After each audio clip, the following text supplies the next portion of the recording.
breakfast session, Ideas Lab 2023. I hope you had time for a coffee and to get some energy. And also welcome to the people online. It's great to have so many great speakers this morning joining us. And today, as you know, we're gonna be speaking about the fate of Ukrainian refugees. As you're all aware of, it's been a year since the Russian invasion of Ukraine, and the conflict has caused large-scale human displacement, with many Ukrainians now living in the EU. More than 4 million people are currently benefiting from the temporary protection mechanism activated by the Council in March 2022. And today we're asking, what have we learned from this experience, especially when it comes to member states and the EU. So before we move on to our speakers, I'm pleased to announce that we're taking this occasion to launch the book EU Responses to the Large-Scale Refugee Displacement from Ukraine, an analysis on the Temporary Protection Directive and its implications for the future EU asylum policy. This book was produced in the context of the ASILE project, Horizon 2020 project, and it was edited by Sergio Carrera, Senior Research Fellow and Head of Unit of the Justice and Home Affairs Unit at SEPS, and also Meltem Minelli, GR, Jean Monnet Fellow at the European University Institute and Associate Professor at the Suleiman Demirel University. So just as a reminder, today we're following Chatham House rules, even though the session is recorded and it's live streamed. And I just want to remind to the speaker to be within the 7-minute limit that we've discussed before. And a colleague of mine is going to show the 1-minute sign when you have 1 minute left in your opening remarks. We're also joined by Ukrainian House Online. Welcome. And unfortunately, one of our speakers had to cancel today, but we're sure we have more than enough for an interesting discussion. So without further ado, I just leave the floor to Meltem. And please, Meltem. Hope this works. Hello, good morning, everyone. Today, I would like to first thank you for coming and joining today in this very early hours of the morning. Today, we will launch our book, EU Responses to the Large-Scale Displacement from Ukraine and Activation of the Temporary Protection Directive and its implementation. It's a 500 pages of temporary protection, so we have different chapters from renowned and excellent authors, examining many issues from registration of temporary protection beneficiaries to member state responses, including Poland, Hungary, but also now non-EU member United Kingdom. We have chapters discussing solidarity, the issues of discrimination, and whether activation of the directive the first time in the 2 decades violates the principle of non-discrimination because it has never been activated before and it is the first time used in case of Ukraine. So I will mention that in a second, but in my limited time I will make 3 remarks. So activation of the Temporary Protection Directive was the right response to the mass displacement from Ukraine. With the activation, I'm sure you all know, temporary protection beneficiaries and mainly Ukrainian nationals accessed resident permits, healthcare, education, housing and social assistance. By not requiring individual status determination, member states save time, money, workforce, and their already burdened asylum systems were not further strained. Also, it meant that for protection beneficiaries, it meant that immediate access to rights and privileges, and that really made temporary protection in this context a pragmatic but also very useful and convenient tool to manage a mass influx situation. But the fact that nearly 5 million Ukrainians received temporary protection status is commendable. However, this response is at odds with European asylum rules and policies applicable to those coming not from Ukraine, but Afghanistan and Syria. So in the ASILE edited collection, one section of our book, as I mentioned, is dedicated to legal analysis on whether the EU's activation of the directive, as opposed to its non-activation in the past 2 decades, indeed violate the principle of non-discrimination, and whether the difference in this response is to large-scale arrivals can be attributed to race, religion, and nationality. Among the edited collection chapters, we have chapters focusing on solidarity, as I mentioned, access to rights and durable solutions, the issues of exclusion, family unification, absence of gender perspectives in the Temporary Protection Directive and its implementation, but also lessons that can be drawn from other regions of the world, because temporary protection has been implemented by Turkish authorities to protect Syrians, but also in Latin America. So what lessons can we learn from the mistakes, but also successes of these practices? So this makes up the 500 pages of our edited collection. The volume is now published by the EUI and it is available in the Cadmus website. We wish to thank with Sergio, I wish to thank first of all to Sergio, but at the same time we wish to thank our contributors. We have renowned experts from all over the world which showed really and contributed a very good analysis. I urge you to take a look now. I think it has been tweeted by Miriam, the book and the link once again, but you can find it in the EUI depository. We wish to thank EUI, but also Professor Andrew Geddes, MPC, but also we wish to thank our assistants in the Süleyman Demirel University, Özge Nur Yiğit and Ayşegül Dursun, who really helped us a lot in the editing process. So thanks all for this collaborative work. I think it really gives a glimpse of what has happened in the first year of activation of the Temporary Protection Directive and what this means for the EU asylum policies.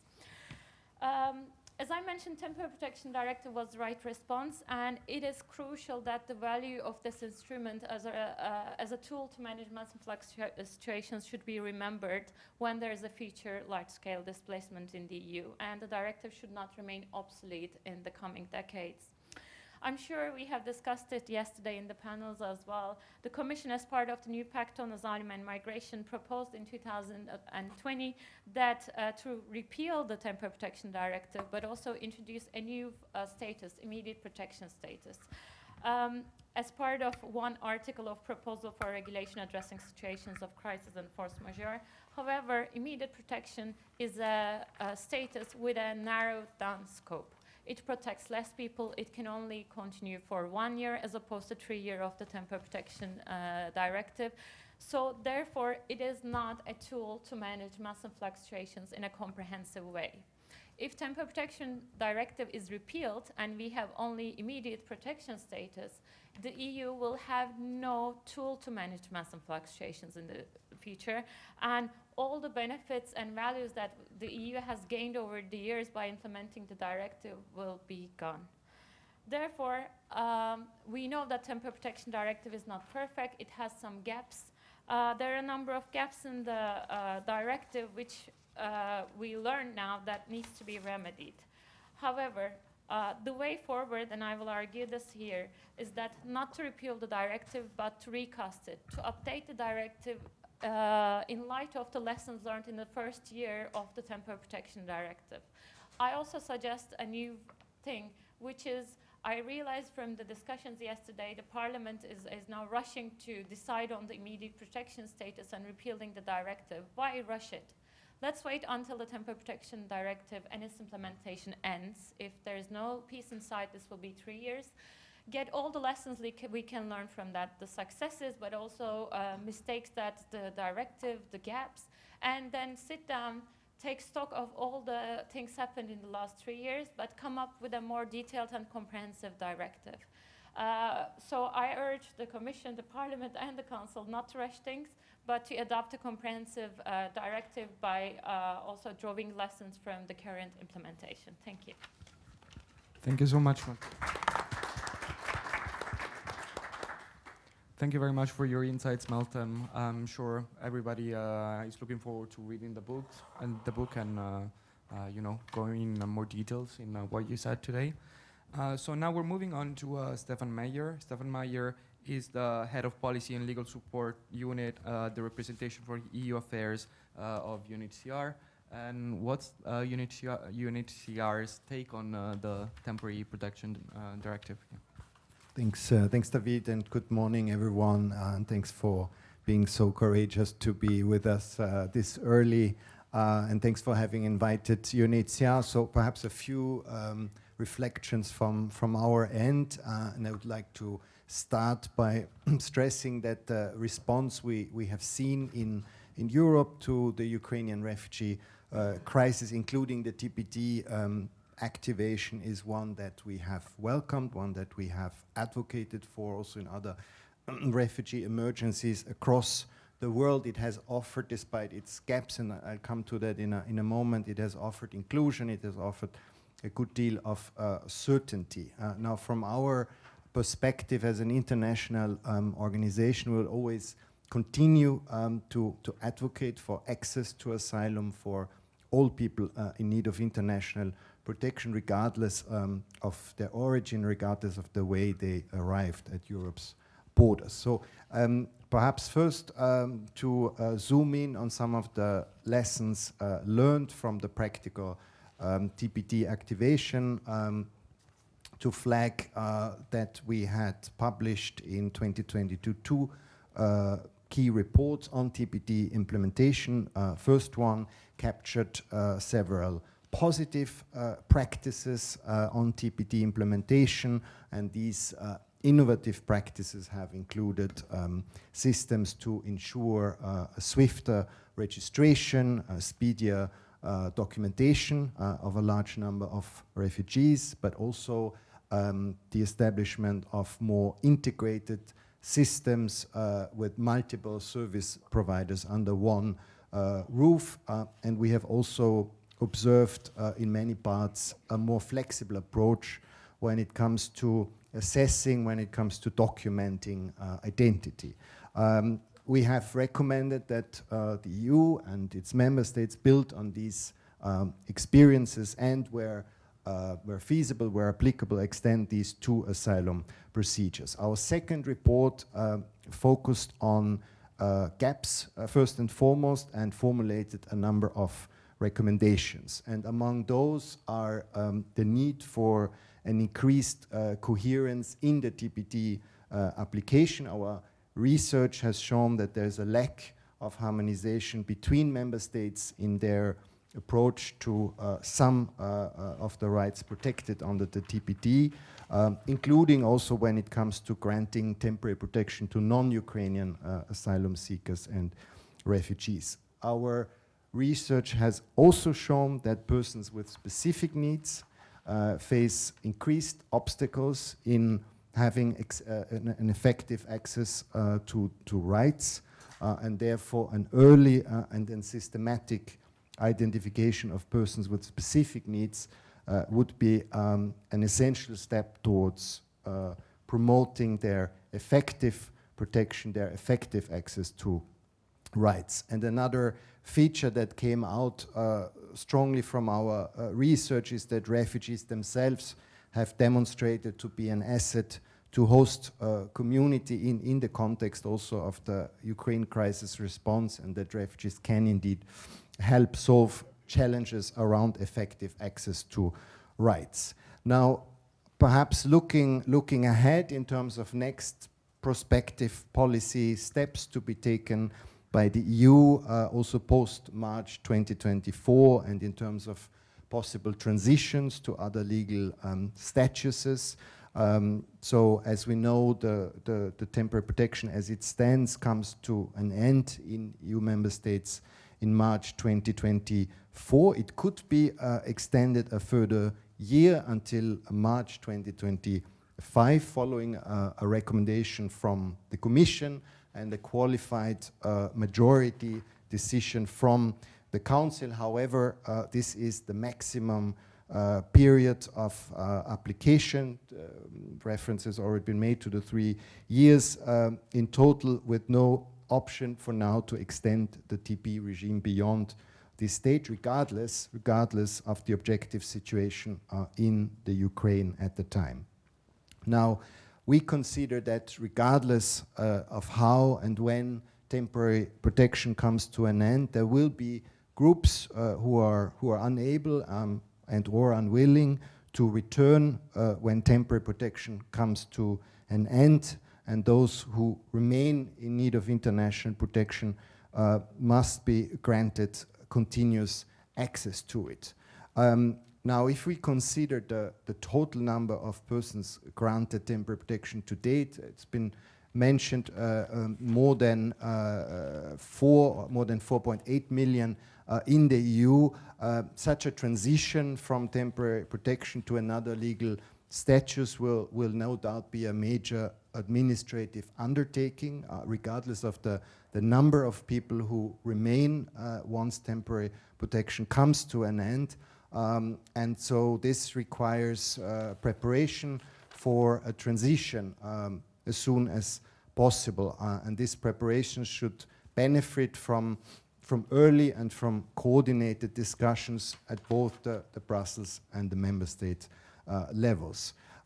Now, from our perspective, any transition made from temporary protection should lead to a more and not to a less secure protection status. There are UNHCR guidelines on a global scale when it comes to temporary protection, and in these guidelines we particularly stress that, and here I quote, in cases of extended stay or when transition to solutions is delayed, the standards of treatment would need to be gradually improved, end of quote. Such an approach will help guard against individuals taking decisions that are premature due to their inability to effectively access rights and due to insufficient protection in some host countries. And last point, Ukrainian nationals and non-Ukrainian third country nationals and stateless persons should, in our view, be treated equally when determining the kind of post-temporary protection regime to be applied. Both Ukrainian and non-Ukrainian nationals who continue to be in need of international protection should equally be able to access it. So in a nutshell, for us, the preferred option, an approach that is predictable, an approach that is harmonious between EU member states on the type of legal status persons have access to after temporary protection, and certainly a strong coordination role also needed from the Commission to achieve such a hopefully coordinated approach. Thank you.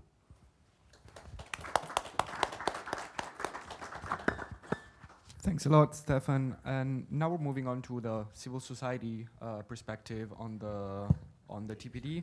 So we have Birte Scorpion, Europe Regional Advocacy Coordinator at the Danish Refugee Council. What's your take on the TPD, Birte? Thanks very much for having us, and thanks for inviting us to this annual event, and for us to contribute to this topic. So maybe, let's start with the fact that 18 million people today are displaced beyond the borders of Ukraine or internally. This is not just a number, an influx, statistics or numbers. These are people, families, every one of them representing an uprooted life, loss and tragedy. The triggering of the Temporary Protection Directive was an important political signal on the outset of the displacement crisis and key to ensure immediate protection and the prospect of rights and inclusion. However, this Saturday, the temporary protection will have been in place 1 year, and to ensure that lessons are captured and to further improve access to rights under the scheme, but also to provide a solid basis for improving responses to future crises, we actually urge the Commission to conduct a thorough progress report for the implementation in all of the different member states. This would also inform the effective implementation of similar schemes in other states, such as, for instance, in Moldova, where today their temporary protection regime starts. In today's discussion, I will focus on 3 key points. Firstly, I will highlight some of the barriers to effectively access the rights that are reported by our colleagues working with Ukrainians on the ground. Secondly, I will outline the need for long-term solutions to ensure legal certainty and effective inclusion. And then finally, I would like to touch shortly upon the vital role of civil society in the response. Firstly, we have colleagues working with people who have fled Ukraine since the 24th of February across multiple EU member states. And they point towards the following concerns with regards to barriers to effective access to the rights. Firstly, in Italy, for instance, we have observed increasing difficulties to effectively obtain temporary protection due to postponement of the appointment as a result of unclarity of what will happen after the 4th of March. This is leaving people in legal precarity, without the ability to access the rights granted under the Temporary Protection Directive. Secondly, we're seeing a challenge in terms of access to suitable accommodation, as was also reported as one of the major concerns by ECRE in their recent information sheet. For instance, since the extension of the temporary protection in Poland, residents of collective centers are expected to contribute financially to the cost of the accommodation. However, payment requirements remain unclear. Colleagues in the country report that ongoing attempts to decongest collective centers are leaving extremely vulnerable families without shelter. Thirdly, language barriers prevent Ukrainians from effectively accessing services. Our colleagues in Greece, for instance, report the lack of interpretations in hospitals. And finally, we're seeing barriers to enrollment in school. UNICEF estimated that in January 2023, 2 out of 3 displaced school-age children were not enrolled in the host country. This is also reported by our colleagues. For instance, in Poland, schools are turning students down due to the lack of space. Therefore, we call on all member states to ensure that people fleeing Ukraine have access to register for temporary protection, as well as to the rights that come with that: shelter, protection, legal aid, health service, education, employment opportunities. It is important to remove the barriers that still exist to access the basic services and to ensure that the rights of the people under the TPD are effectively upheld. In addition to ensuring that the rights of those who flee Ukraine have effectively been upheld under the TPD, it's also important to look ahead, as has been done already before. What comes after 2023? And what we see that is key is that we look at the sustainability in the longer term, as well as the human impact of the temporary nature of these protection schemes. The temporariness of the temporary protection leaves people in legal precarity and a prolonged uncertainty. And the effects of this on people are real. The people are, amongst others, experience severe stress as they are left in a legal limbo of what comes after this year. If we look at the longer term, we must ensure that there are available legal pathways to ensure that statuses are considered also for the longer term for those who may need it, as has been outlined by the colleague from UNHCR. To ensure that no one is left in limbo, it is essential to ensure sufficient resources to be allocated to effective inclusion in the host communities. And this leads me to my final point. I would like to stress the importance of involving civil society and Ukrainians themselves, including Ukrainian diaspora, when we talk about the future of Ukraine. We should ensure that the voices of Ukrainians are heard, both of those who remained home, as well as those who have searched safety elsewhere. Civil society and NGOs have a critical role to ensure that the rights of all beneficiaries of the temporary protection are upheld. Civil society and NGOs further play a key role to ensure that the most vulnerable and those in the hardest to reach areas in this crisis, often those hosted with host communities, are included in the response. Aiming to monitor whether these rights are enforced and to ensure accountability on duty bearers, civil societies and NGOs should contribute to proper reporting, not on numbers only, but on the quality of services and the effective access to rights. I will leave it with that for now.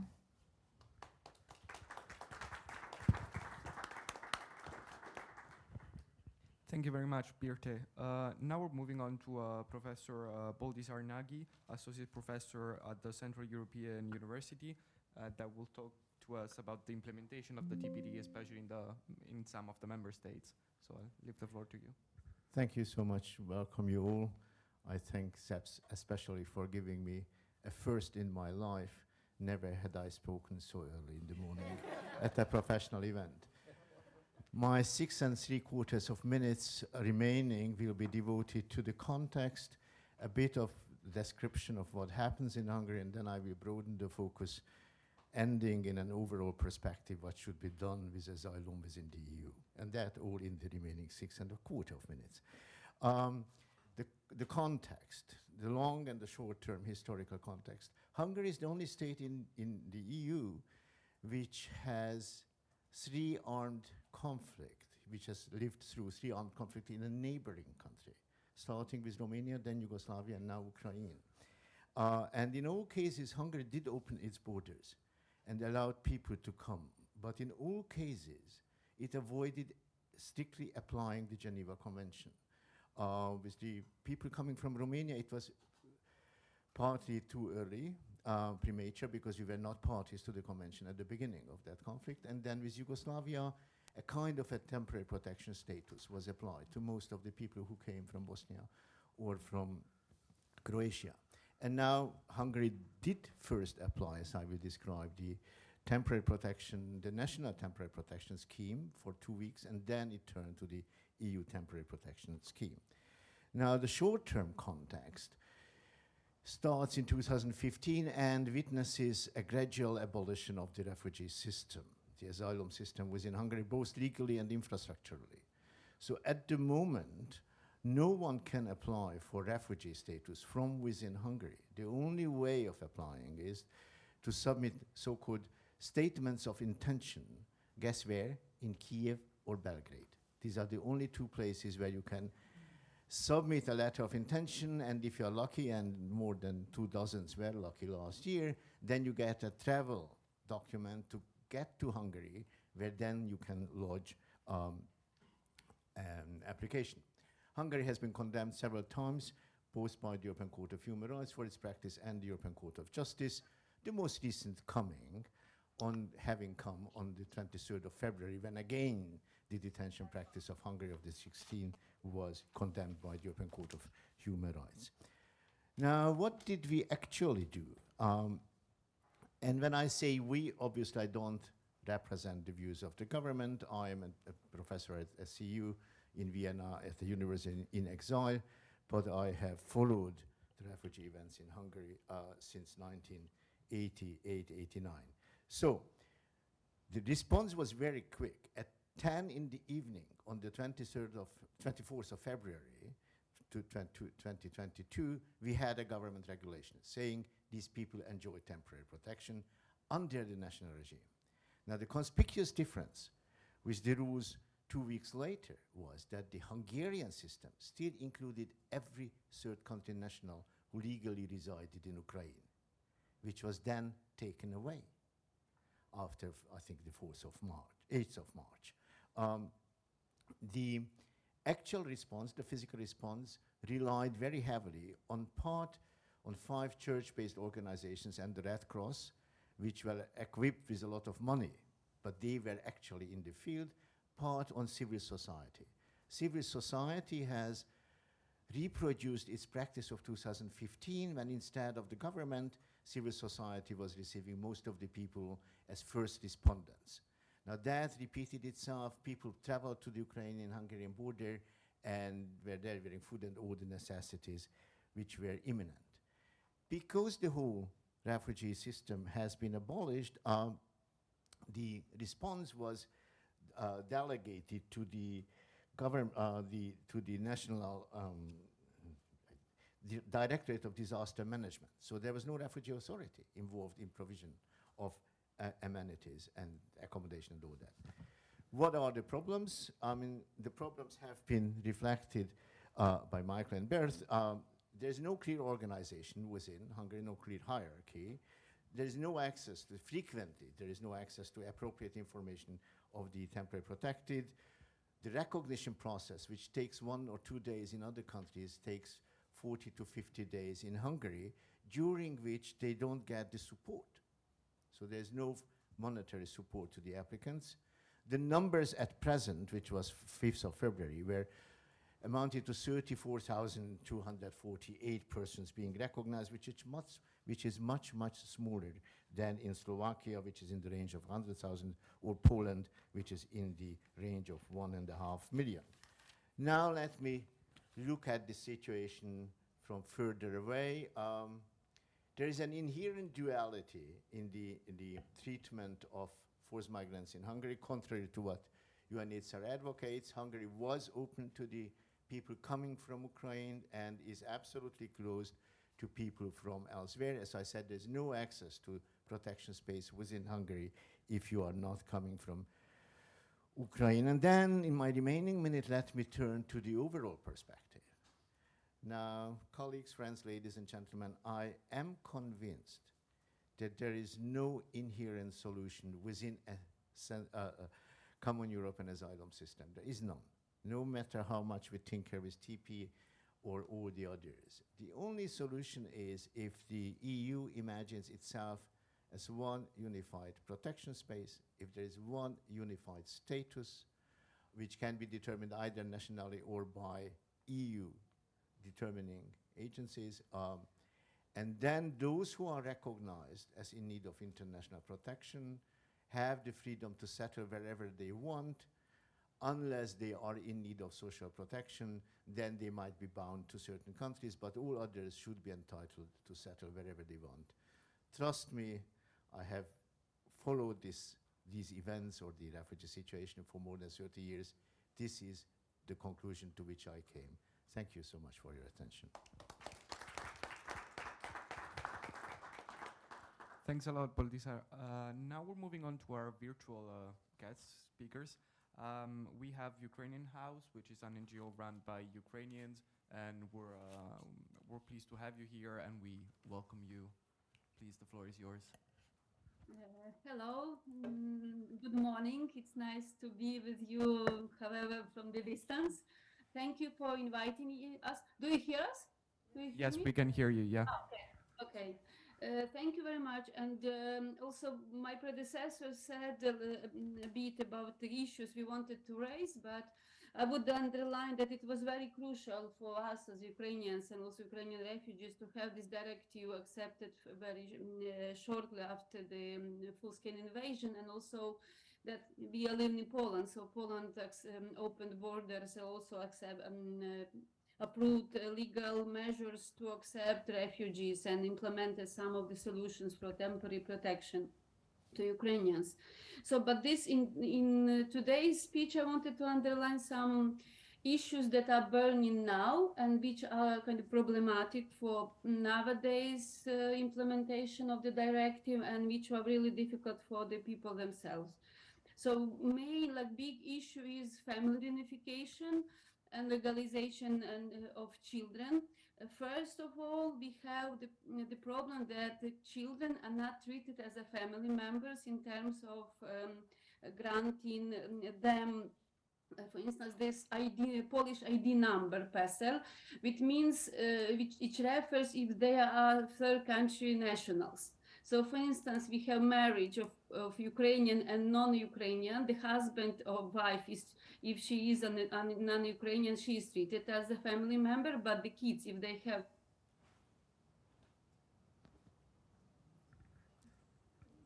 I think you froze. We're having some connection issues. Do you hear me now? Yeah, now we hear you, yeah. I was froze or you were froze? Oh. I think it's our fault. Please, go ahead. Yeah, now we hear you.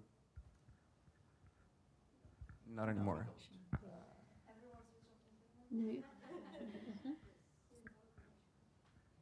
Yeah, sorry, it's our connection. There seems to be some issue. Okay, do you hear me now? Yes, now we do, yeah. Yeah. Okay, so I will just repeat that there is a problem with the third country nationals, family members, especially kids, in getting Polish ID number. So they are not treated as a family member. The next is also for the children in general, they don't have, they cannot have the ID, virtual ID. So we have the Ukrainian application DIA, which is also implemented in Poland, but only parents could have, but kids, they cannot have it. So it means they can travel with parents. They are not, it's not possible for them, for instance, if they are, according to Ukrainian law, perceived as adults, to travel. And I see we again frozen. We can hear you. No, sorry. Not anymore. We are waiting. Yeah. Wait, we're trying to turn off our video so that the connection works better.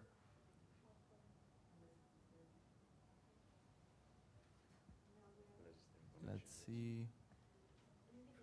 Do you hear us? Yeah, now, Yeah. yeah, we just turned off our camera so that the connection Okay. is better. Okay, Yeah. okay.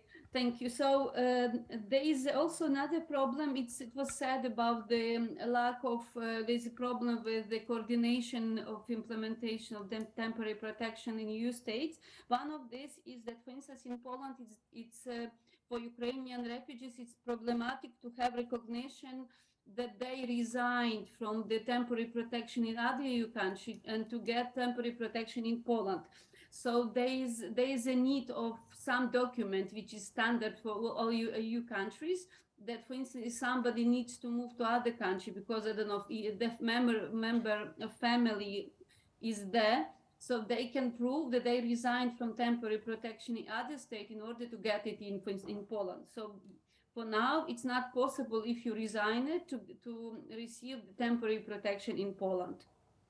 Next thing, it was said already that the refugees needs legal protection and some predictability. And for instance, in Poland, the temporary protection finishes on 24th of August this year. So it means for refugees, it is unclear what will happen with them after this date, whether that temporary protection will be prolonged or not, and for how long. So far, we have pathways to legalize the state on the basis only on three bases. So it means work, it means blue card, so it means highly skilled work, and third, it's running the business. What it means that only people who work can legalize, but the problem is that you cannot legalize your children. The students cannot legalize the state. If they're refugees, also elderly people and those who cannot work or are unable to work are in vulnerable situation, they cannot legalize the state after 24th of August. So the most vulnerable groups actually left out from this possibility to legalize the state according to the present day law. The other thing is that also on the same date, the legal documents that migrants who were residing in Poland before 24th of February last year, they also expire. So it means there will be huge administrative problem for the state to legalize, to work with the documents application. So we are expecting a huge problem during this summer for migrants because it's also instability for both groups, for refugees and also for those who reside here before 24th of February. And it's a huge challenge, and it's also what was said, instability, emotional distress added to the distress related to the war in Ukraine. Another thing which is also important is it was said about that from day to day, refugees who reside in the reception center has to pay. However, we don't know we know who could be accepted from this payment, but there is no procedure how to apply for this. So only today the government will introduce some kind of pathway how to apply, but the people who live there, they don't know whether they will finally have to pay or not. They will not pay. So this is also instability, and the most important is there is lack of free of charge alternative to the reception center. So if somebody is unable to pay and is obliged to pay, they don't have the where to go. They also can only rely on their own some networks, but it's really difficult, especially for most vulnerable groups. So in this sense, I would say there is a need of synchronization of the implementation of directives in all European countries, and I really support the previous statements, and also some legal also predictability. So I'm thinking that should be rushed because it's a stable situation for refugees. They know what they can expect and how to live, where to move in order to feel safe and feel stable, because really it's really difficult for escaping from the war, worrying about the family back home, and also worrying that actually you don't know what will be next day. So I really support those views that were said previously. And thank you very much for inviting us, and we are really happy that this discussion takes place, because there are many things we need to be done, and we are also happy to help. Thank you. I don't know if you hear the clapping, but people are clapping. Thank you. Okay, right. We have some time for questions and answer, both from the people in the audience and online. We're giving precedence to the people in the audience, though, just so you know. And can I ask somebody to go around with the mics? Yeah, thank you. The guy there. Yeah.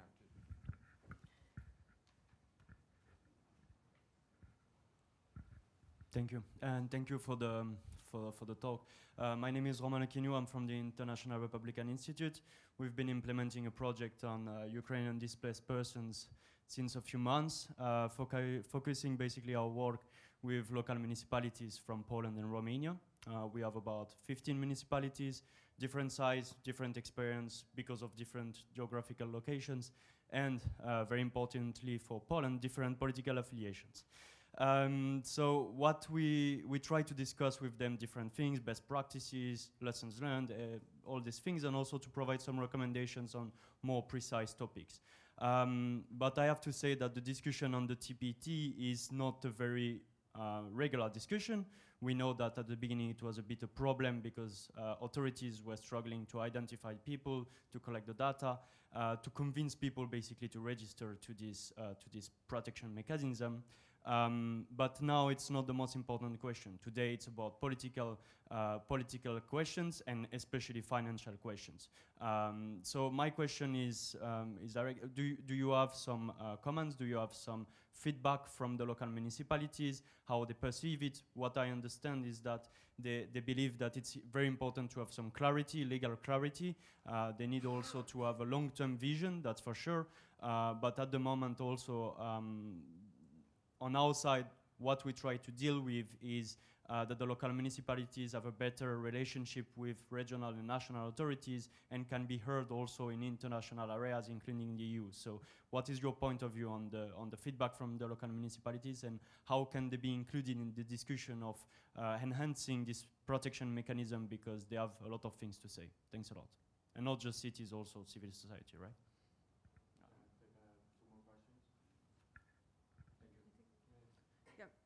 Good morning to all. I'm Joanna Apap from European Parliament. I've been working also a lot as a volunteer, a lot with Ukrainians since March, especially 2022. I must say I was very impressed at the way it has been managed this time round in Europe on one hand. So for one, we have about, considering people who went back and those who came, I think the balance is more or less around 8.1 million at the moment persons in Europe. And it has been managed so much more efficiently and effectively than what we've done back in 2015 with the refugee crisis. So that, I think, something we should at least acknowledge. But differences, as you mentioned, also between different states, and also the lady from Ukraine speaking, is also a bit something we need to address a little bit, because the Temporary Protection Directive normally had to be applied in a very uniform way, with in fact uniform set of rights. It's true it's the first time it's been activated now since 2001. It had been left really in limbo for a very long time. But the question is, as you mentioned, for example, like the expiry of your residence stay in or temporary protection in Poland expires in August. In Belgium, for example, it will be longer. In other countries, it is shorter. Then will this not create a certain pressure on certain states? Because of course, one has the right in temporary protection directive to actually deregister from one country, move to another country.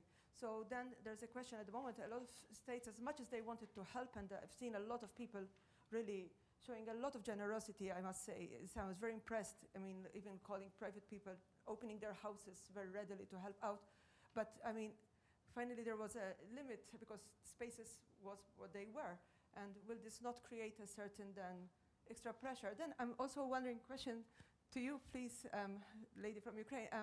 In Poland, I'm curious on one thing. You say now you should start, normally, if you understand well, the thing that you should pay if you stay in reception centers. Is that because of lack of housing at the moment available elsewhere in Poland? I presume maybe it's like that, but are people receiving like social allowance? I mean, like in Belgium, we have what is called CPIS. It's a form of social allowance to people.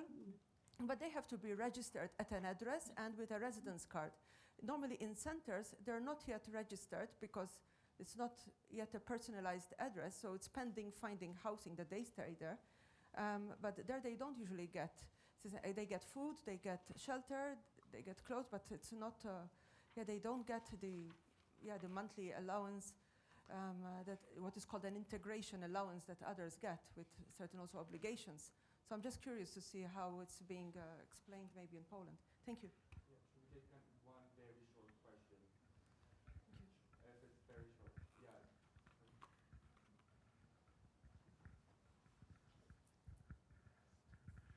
Thank you. I'll do my best to be quick.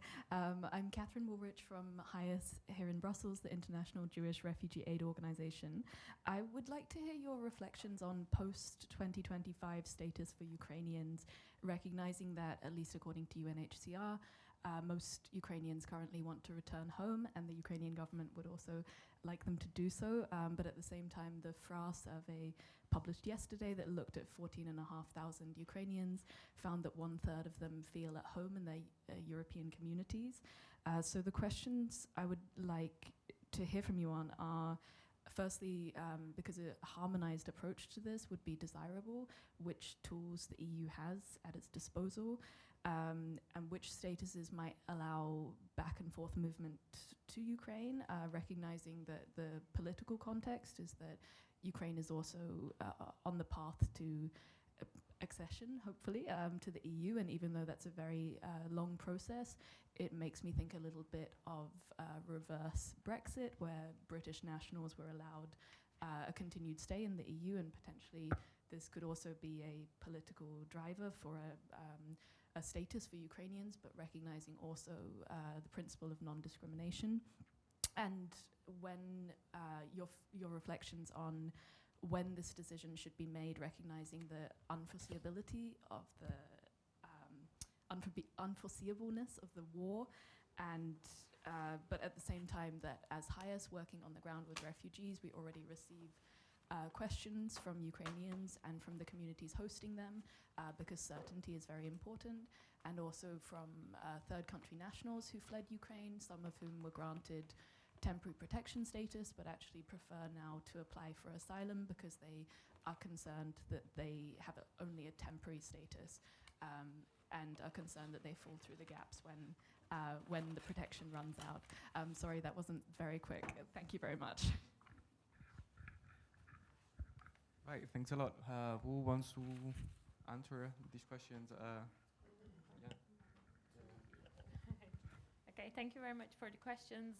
For the first questions, I'm afraid I'm not really expert on municipalities. So what I just realized that working on this topic for so long time, there has been issues about the funding distribution, because the main EU funds go to governments, and in some states such as Poland, or as far as I know, and Baldi can just correct me, in Hungary, for instance, municipalities as well as NGOs, civil society organizations, delivered the aid and worked so much, and if the funding doesn't go to them at all and just the governments, and the government is not very willing to distribute this funding to the organizations that help, to the municipalities that help, well, how can we make sure on the EU level that this finance can be distributed? That's one of the, I think, remaining questions. Second question about minimum standards. I think we all agree that we need harmonized rules on rights, entitlements across the European Union. When I mentioned in my presentation that there are gaps in the temporary protection directive and there are shortcomings of the current regime, it is true. The fact that the temporary protection directive only recommends minimum standards and not common standards is, I think, one of the issues that should be corrected in the coming days. And when there is a proposal, when we're thinking about how to update the temporary protection directive, there are also other issues. And I think that is the reason that perhaps member state practices are quite divergent. For instance, temporary protection directive does not mention about procedures. Registration procedures, it says nothing. Effective remedy against negative decisions or exclusion decisions, there's nothing in the directive. No gender perspective, and considering the Ukrainian movement is majorly female oriented, we don't have that in the directive. So these are some of the shortcomings of the directive that should be remedied. I think this is quite important in a sense that we need to take this harmonization questions into our mind when we are talking about how to recast or whether to replace the temporary protection directive. So, and lastly, Catherine's question, I think it is essential that we should think about how Ukrainian nationals, mostly as temporary protection beneficiaries, should be given access to durable solutions. It's not easy because there is a circular movement, but at the same time, I think one of the best, and this can be a bit provocative, but I think giving long-term resident status to Ukrainian nationals who are under temporary protection, once the temporary protection ends, in a more lenient conditions compared to now, can really provide a solution. We see in the 2022 proposal of the Commission on Long-Term Residence Directive recast that temporary protection beneficiaries can also apply for the status, and time spent on temporary protection would be also counted as part of 5 years. This is good, but I think the time limits should be shortened to make sure transition to a group status can happen. Because if we say you can apply for asylum to Ukrainian nationals who were once temporarily protected, once the temporary protection ends, because there's a time limit, as Stefan mentioned, it should end in 2025. This would really create, the individual processing will create a lot of burdens for the member states, especially for Poland, for instance. You have more than 1 million, right? And processing, Poland doesn't have the capacity to do individual processing. So why not give long-term residence status, which is quite useful? Sorry to comment. I did ask the convention level for some people who are working and with contracts and everything, and they said it's not here. Can't be done here. So they apply for the long term. There's a question from the audience that you cannot hear online, but yeah, okay. The question I can formulate for the audience is that yes, they can, because right now temporary protection status holders cannot apply because, as is, the long-term status directive excludes temporary protection beneficiaries. But the proposal of 2022 from last year from the Commission suggests temporary protection beneficiaries to be included to the scope of the directive. So if this proposal is accepted, then they can apply, actually, and that can be a very positive development. Okay, we're running out of time, so maybe just one quick thought from Ukrainian House. It would be great. Yeah, thank you. Yeah, thank you. I just replied to the question about the reception center. So the idea behind, at least official state that it should be like as a push factor. So to force people to be on the labor market, to just get out of this and be involved, integrate into Polish society. However, majority of people who live there, and also according to some estimation, 90% of those people staying there, they are vulnerable and they are not able to be on the labor market because these are elderly people, lonely mothers with many kids, and people with disabilities, people with some illnesses. So this is the huge problem. How it's forcing them to pay. It's not the solution. And also those who work, because they are also who work, but their salaries are not sufficient to rent the apartment. So it's not working as a push factor. So the other issue is probably behind that. It's the government needs money for financing these centers, and that's also they somehow force my refugees to finance the centers. In terms of social support, only parents can get 500 zloty per child, so per month. So it's like more than 100 euro, and the refugees got 300 zloty, so it's like 70 euros once only during this whole stay. So this is the everything what they can expect. The most vulnerable they can register in the social services, but it's very complicated and difficult for the refugees, so they rarely do it. Only sometimes with other support they do, but still the help is quite minimal. Thank you. Thank you. And yeah, I was granted 2 more minutes, so if you have some quick. Thank you very much. So on the municipal authorities, yes, according also to our research, a lot of the credit for the positive practices captured in our report are indeed due to municipal authorities. Our colleagues on the ground in country offices partner very closely with them. And yes, I also understand that accessibility to funding remains a challenge. I think there have been some improvements in terms of facilitating access to municipal authorities and civil society, but ample room for improvement still. And just to reinforce all the messages that I've heard around predictability and the quest for durable solutions, and also perhaps to to pay tribute to, it's a pity that the European Commission is not with us, but Commission having played a quite significant role, including through the Solidarity platform in terms of working towards harmonization of member state practices. Very briefly on the future, I believe that return to normalcy is important. So if the war ends, then we should behave as we normally behave, with the exception that those vulnerable persons or persons with special needs who can't return, they should not be the responsibility of the country where they are. They should be the responsibility of the EU. So if they stay in Poland, it should not be the Polish government's problem how to take care of them who can't appear on the work market, on the job market. It should be the concern of the whole EU. Maybe just one final remark with regards to the discrepancies between local authorities and also between member states. I think there it's very important that people have access to legal aid so that people can actually claim their rights. And I think this is where there is a really critical role for civil society, providing the legal aid to ensure that these barriers to rights are actually removed. Okay, thank you very much. Thank you to the speakers. Thank you to the audience, both online and in person. It was a pleasure to have you here. And yeah, we hope to see you in the next sessions at Ideas Lab. And thank you again.